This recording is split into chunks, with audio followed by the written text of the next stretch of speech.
নিভৃত পূর্ণিমা নিশীথিনী সম, তুমি রবে নীরবে। পরমারাধ্য কবিবরেণ্য মাননীয় রবীন্দ্রনাথ ঠাকুর মহোদয়, ধরাছোঁয়ার অনেক ঊর্ধ্বে এখন আপনি। আমাদের জীবনের প্রাত্যহিকতায় কলকাতা কিংবা বোলপুরের শান্তিনিকেতনে, ইংল্যান্ডে কিংবা মংপুতে কোথাও আর আপনার মানবিক চলাফেরার চিহ্নটুকুও নেই।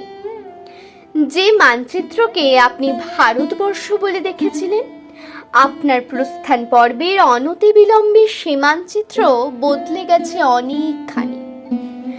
পাঞ্জাব সিন্ধু, গুজরাট মারাঠার সিন্ধু এখন পরদেশ।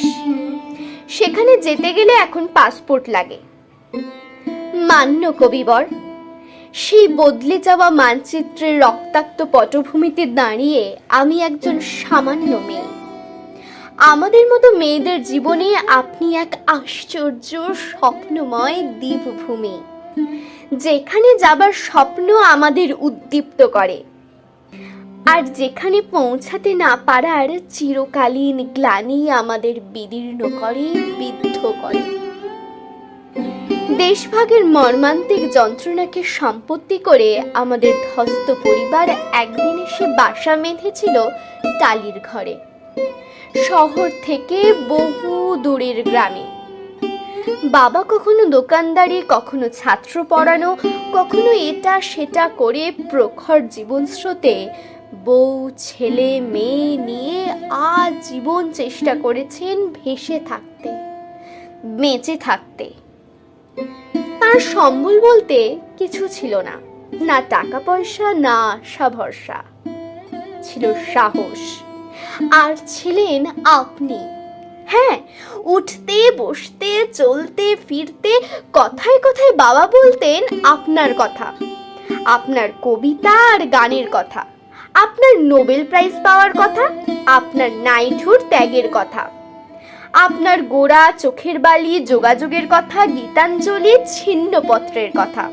আর এসব কথা যখন বলতেন, দারিদ্র লাঞ্ছিত সেই দিনহীন মানুষটির সমস্ত চোখ মুখ ভরে জ্বলে উঠত আলো। আমরা যারা শুনতাম, আমি, দাদা, মা, আমাদের দৃষ্টির চেনা পরিধির সীমা ডিঙিয়ে অসীম এক আকাশ উঠত জেগে, যে উদার নীলিমায় কেবল গান, কেবল ছবি, কেবল প্রশান্তি। দারিদ্র আর অসাফল্যের টানাপোড়েনে বোনা আমাদের উদ্বাস্তু জীবনে আপনি ছিলেন এক অশেষ মাধুরী। কবি, আপনার জানার কথা নয়, আমরা জানি, আমরা দেখেছি অনটন আর নিরুপায় দারিদ্র কি ভয়ঙ্কর আগ্নেয় শক্তিতে জ্বালিয়ে পুড়িয়ে দিয়েছে আমাদের নিরন্ন জীবনকে। তবু যখন দিনগত পাপ ক্ষয়ে রূপান্তে সে একটুখানি মাটির দাওয়ায় বাবা বসতেন চৈত্রের সন্ধ্যার বাতাস কপালে নিয়ে, তখন নুয়ে পড়া দুমড়ে পড়া সেই হতমান মানুষটি কি বিশ্বাসে যে গেয়ে উঠতেন, নাই নাই ভয়, হবে হবে জয়, খুলে যাবে এই দ্বার। গাইতেন, তার গাল বেয়ে নেমে আসতো ব্যথার পরশ লাগা অশ্রুধারা। সব হারিয়েও বাবার বুক জুড়ে ছিলেন আপনি। আমরা তখন অবোধ শিশু। সেদিন ছিল শ্রাবণের এক অবিরাম বৃষ্টির রাত। আমাদের ভাঙা ঘরের চাল ফুটো হয়ে ঝরছিল স্রোতধারা। আকাশে সেদিন ঘন দুর্যোগ। মাত্র 7 দিনের জ্বরে আমার বিধ্বস্ত মা তখন শেষ পথের যাত্রী।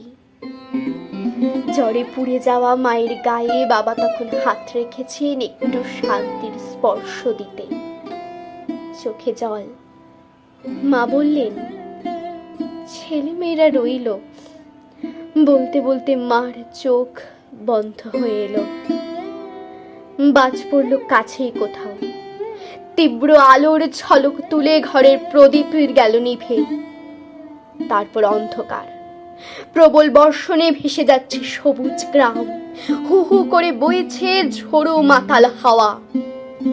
তখন সে শ্মশান লগ্নে বাবা কাঁদছেন আর মৃদু স্বরে আবৃত্তি করছেন, সে স্পর্শ নিয়ে যাব ধরণীর, বলে যাব তোমার ধুলির তিলক পড়েছি ভালে, দেখেছি নৃত্যের জ্যোতি দুর্যোগের মায়ার আড়ালে, সত্যের আনন্দ রূপে ধুলিতে নিয়েছে মূরতি, এই জেনে ধুলাই রাখিনু প্রণতি।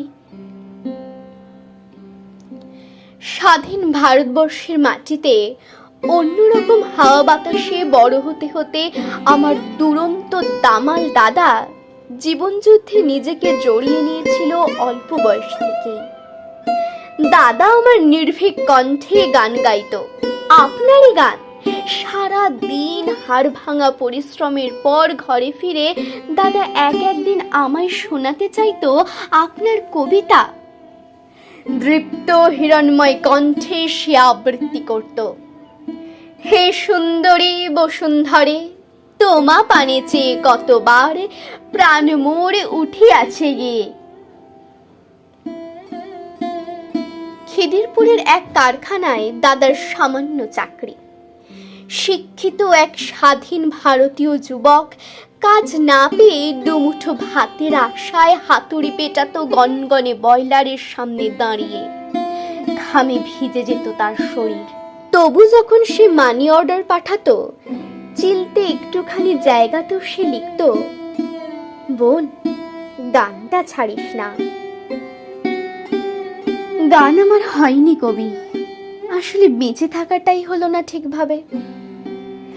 এখনো ছাত্র পড়াই, টিম টিম করে জ্বলে কেরোসিনের শান্ত আলো। জীবন ছুটে চলেছে তার আধুনিক প্রগতির গাড়িতে চেপে।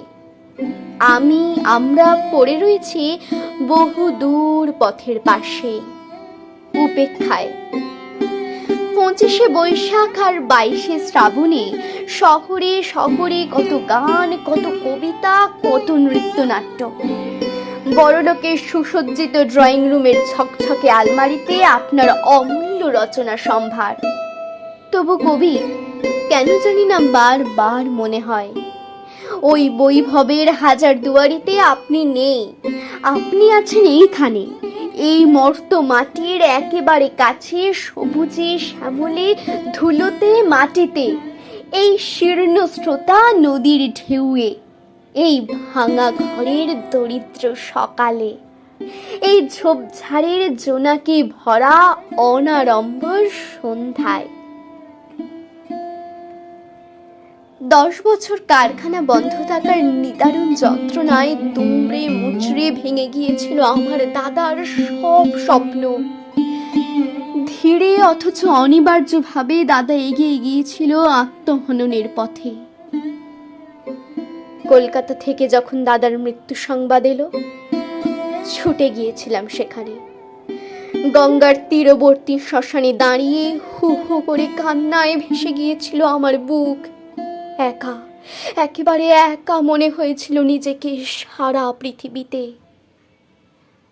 আর ঠিক আশ্চর্য গোধূলি লগ্নে প্রকৃতির সবটুকু মায়াকে সাক্ষী রেখে ওপারে দূরে বেজে উঠেছিল তোমার গান। ঘাসে ঘাসে পা ফেলেছি। অমনি আমার সমস্ত অন্ধকার, সমস্ত বেদনা, গ্লানি যেন কোথায় দূরে হারিয়ে যেতে লাগলো। জীবনের কি আশ্চর্য বিশ্বাস তখন এসে স্পর্শ করলো আমায়। হু হু করা সে সন্ধ্যায় মনে আছে কবি, বুকের গভীরতম অনুভব থেকে গেয়ে উঠেছিলাম, আমার সুরগুলি পাই চরণ, আমি পাইনি তোমারে, দাঁড়িয়ে আছো তুমি আমার গানের পারে। কবি, আজও আছো তুমি, প্রতিদিন আছো এই হতভাগ্য দেশের অগণিত মানুষের চিন্তায়, চেতনায়। আছো প্রতিদিন দুঃখ সুখের ধ্বস্ত দিনলিপিতে। 25শে বৈশাখ বা 22শে শ্রাবণের শহুরে আড়ম্বরে নয়, তুমি বেঁচে আছো, বেঁচে থাকবে চিরদিন, চিরকাল।